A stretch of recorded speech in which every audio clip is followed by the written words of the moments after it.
Hello everyone, welcome back to my channel. हम decision making का chapter कर रहे हैं जिसमें हमारा आज का नेक्स्ट टॉपिक रहेगा साइमन्स नॉर्मेटिव मॉडल। ये जो मॉडल है ये क्यों लाया गया, ये इसलिए लाया गया ये क्योंकि रैशनल मॉडल के अंदर जो कमियां थी उनको पूरा किया जा सके ताकि, और रैशनल मॉडल के अंदर क्या था उसमें हमें ये बताया गया था कि जो डिसीजन मेकिंग की जो प्रोसेस है उसको हम रियल लाइफ में फॉलो नहीं करते, लेकिन साइमन नॉर्मेटिव मॉडल ने एक ऐसा मॉडल लाने की कोशिश की जो मैनेजर्स रियल लाइफ में फॉलो करते हैं। तो इस मॉडल के अंदर ये बताया हुआ है कि जब भी कोई मैनेजर डिसीजन लेता है तो वो कुछ ना कुछ मतलब उसके सामने बाधाएं होती हैं, कुछ लिमिट होती हैं। जैसे कि अब एक मैनेजर है, उसके माइंड की कुछ ना कुछ तो लिमिटेशन होगी कि वो किस लेवल तक सोच सकता है। तो ये उसकी बाउंडेशन है कि वो उसी के अंदर रह के सोच सकता है, उसी के अंदर रह के डिसीजन ले सकता है। तो साइमन नॉर्मेटिव मॉडल के अंदर बेसिकली 3 स्टेप्स बताए गए। जैसे फर्स्ट स्टेप रहेगा लिमिटेड इन्फॉर्मेशन प्रोसेसिंग, यानी कि जो मैनेजर्स है वो डिसीजन लेते हुए कुछ लिमिटेड इन्फॉर्मेशन को ही प्रोसेस करते हैं अपने माइंड के अंदर, या फिर उनके पास जो इन्फॉर्मेशन है जो उन्हें मार्केट से इकट्ठी करनी है वो कुछ लिमिटेड एरिया की ही इन्फॉर्मेशन लेते हैं और फिर उसी को प्रोसेस करते हैं, उसी के बेस पे वो डिसीजन लेते हैं।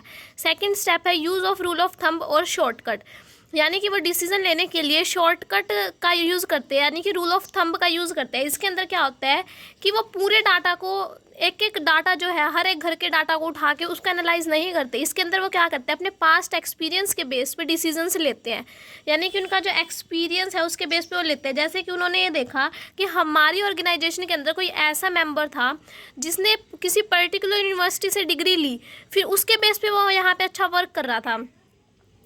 तो यहाँ पर उन्होंने अपने पास्ट एक्सपीरियंस ये चीज़ ऑब्जर्व करी, तो वो कोई भी नया कैंडिडेट जब रखेंगे तो वो उसी यूनिवर्सिटी की जो है डिग्री मांगेंगे, ताकि मतलब जो हम पर्सन रख रहे हैं वो अच्छे से काम करे, उसके ऊपर हमें ट्रेनिंग का ज़्यादा खर्चा ना करना पड़े। तो ये उनका एक्सपीरियंस के बेस पे यहाँ पर उन्होंने रूल ऑफ थंब का यूज़ किया है डिसीजन लेने के लिए। थर्ड स्टेप रहेगा सेटिस्फाइसिंग, यानी कि जब वो लिमिटेड इंफॉर्मेशन को प्रोसेस कर रहे हैं तो वो कोई ऐसा डिसीजन तो ले नहीं पाए जिससे बिजनेस को मैक्सिमम प्रॉफिट हो, यानी कि ऑप्टिमम डिसीजन तो ले नहीं पाए वो। तो वो क्या करते हैं, सेटिस्फैक्ट्री डिसीजन ले लेते हैं जिससे ऑर्गेनाइजेशन और उनका मन जो है वो सेटिस्फाई हो जाए। वो मैक्सिमम ऐसा डिसीजन लेने की कोशिश करते हैं कि हमारी प्रॉब्लम भी सॉल्व हो जाए, हम सेटिस्फाई भी हो जाए। तो यहाँ पे सेटिस्फैक्ट्री डिसीजन लिया जाता है जो हमारे बिजनेस के लिए पर्याप्त मात्रा में अच्छा हो, मिनिमम क्वालिफिकेशंस को पूरा करता है, यानी प्रॉब्लम तो सॉल्व होनी चाहिए, एटलीस्ट ऐसा डिसीजन तो लिया जाता है। तो ये जो है साइमन नॉर्मेटिव मॉडल, इसको फॉलो किया जाता है रियल लाइफ में। जो कंपनी के मैनेजर्स है वो इसको फॉलो करते हैं, 3 स्टेप्स को, एक इन्फॉर्मेशन को प्रोसेस करते हैं, उस पर अपना एक्सपीरियंस लगा के वहाँ से ये सोचते हैं कि हमें किस टाइप का डिसीजन लेना चाहिए, और लास्ट में वो सेटिस्फैक्ट्री डिसीजन को ले लेते हैं। देन नेक्स्ट हमारा आज का मॉडल रहेगा द गार्बेज कैन मॉडल, यानी कि एक टाइप से कूड़े कबाड़े वाला मॉडल। गार्बेज मतलब कूड़ा कबाड़ा, इसके अंदर कोई भी चीज़ जो है अच्छे से मैच नहीं करेगी। लेकिन ये जो मॉडल है ये क्यों लेके आए, क्योंकि जो हमारा रैशनल मॉडल था वो रियल लाइफ में फॉलो नहीं होता था, और जो साइमन मॉडल है वो भी हर सिचुएशन में तो अप्लाई नहीं हो सकता, इसलिए गार्बेज कैन मॉडल को लेके आया गया। इसके अंदर क्या है, स्ट्रीम्स ऑफ इवेंट्स, कौन से इवेंट्स होते हैं, प्रॉब्लम होती है, सॉल्यूशन होता है, पार्टिसिपेंट्स होते हैं और चॉइस अपॉर्चुनिटीज़। ये 4 फैक्टर्स आएंगे। ये चारों फैक्टर जो आपस में रिलेटेड नहीं होते, बिल्कुल इंडिपेंडेंट स्वतंत्र होता है, किसी का आपस में रिलेशन नहीं होता। हो सकता है कि प्रॉब्लम से सोल्यूशन रिलेटेड हो सकता है सोल्यूशन प्रॉब्लम से रिलेटेड हो। हमने कुछ ऐसी एक्टिविटी, कोई ऐसा सोल्यूशन अप्लाई कर दिया ऑर्गेनाइजेशन के अंदर जिसकी वजह से प्रॉब्लम आ गई, ऐसा भी हो सकता है अपोजिट। मतलब चारों फैक्टर आपस में बिल्कुल इंडिपेंडेंट है, कोई किसी के ऊपर डिपेंड नहीं करता। जैसे कि देखो फर्स्ट पॉइंट रहेगा प्रॉब्लम। प्रॉब्लम क्या है, बिजनेस के अंदर प्रॉब्लम कब अराइज होती है, जब जो चीज़ हम चाहते हैं वहाँ पे हम नहीं पहुँच पाए। यानी कि आज हमारे पास हम 10 यूनिट प्रोड्यूस करें लेकिन हम चाहते हैं कि 20 यूनिट प्रोड्यूस करें, तो 10 यूनिट का जो गैप है वो हमारे बिजनेस के लिए क्या है, प्रॉब्लम है। नेक्स्ट रहेगा सोल्यूशन। सोल्यूशन क्या होता है, हमारे सामने कोई क्वेश्चन है कि हम ये काम को कैसे करें, उसका उत्तर है कि हम इस काम को ऐसे करें, तो वो सोल्यूशन होता है। लेकिन सोल्यूशन और प्रॉब्लम आपस में बिल्कुल इंडिपेंडेंट है।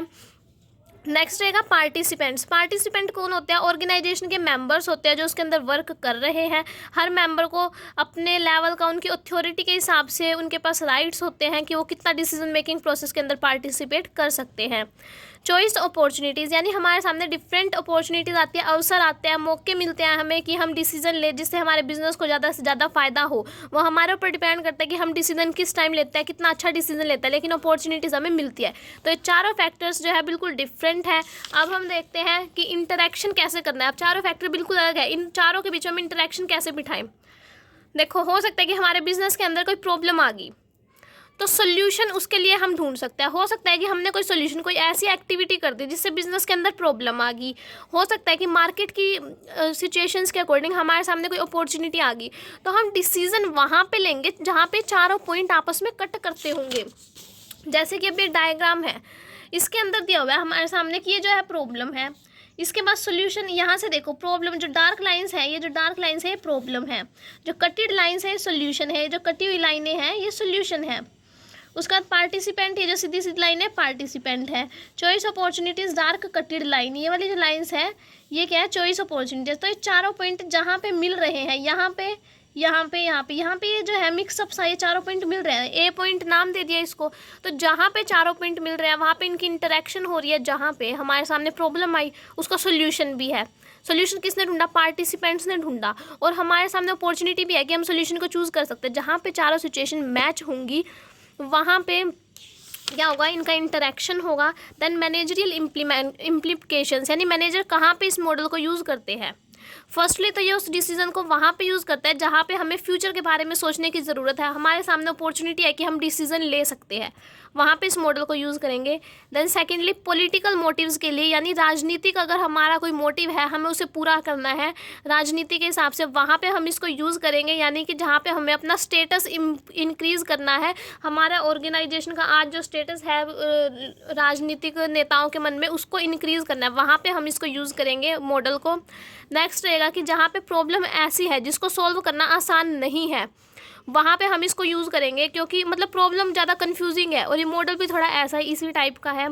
तो वहाँ पे हम इस मॉडल को यूज़ करेंगे ताकि हमारी प्रॉब्लम का एटलीस्ट कोई ना कोई सोल्यूशन तो निकले। चारों फैक्टर्स इंडिपेंडेंट है लेकिन फिर भी हम डिसीजन लेने की कोशिश करेंगे, वहाँ पे मैनेजर्स इस मॉडल को यूज़ करते हैं। आई होप गाइज आपको आज ये दोनों मॉडल समझ आए होंगे। समझ आए हो तो वीडियो को लाइक कर देना, चैनल पर नए हो तो चैनल को सब्सक्राइब कर लेना। Thank you.